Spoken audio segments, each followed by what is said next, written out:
A wounded Ukrainian soldier is carried by stretcher into a field hospital close to the front line in the embattled city of Bakhmut as repeated Russian efforts to seize the area have transformed it into a center of intense fighting. A 33-year-old military paramedic who would only give his first name, Ivan, said the fighting came in sudden, deadly waves.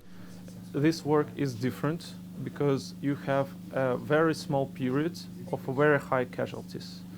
And there are a lot of going on. This is very, very fast, and all the battalions have casualties, and you need to treat them fast. And it goes like 1 week, and it's over. So either we win, or either we are forced to back.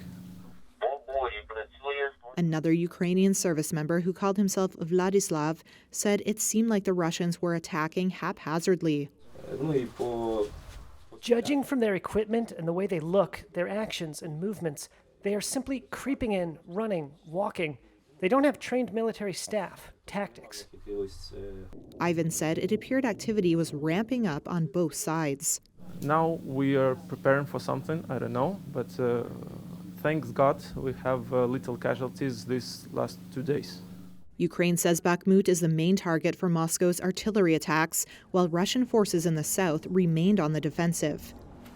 Western countries are trying to boost aid for Ukraine as it reels from Russian missile and drone attacks targeting key energy infrastructure that have left millions without heating, electricity, and water.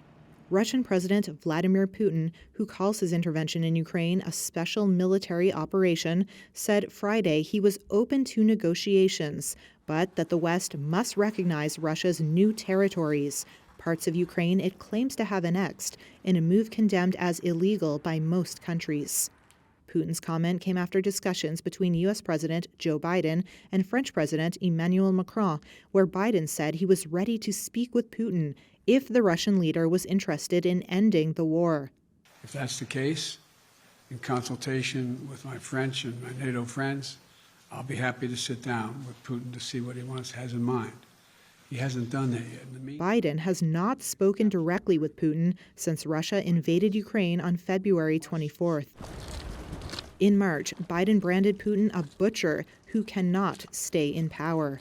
Ukraine and the West say Putin has no justification for what they cast as an imperial-style war of occupation in which thousands of civilians have been killed.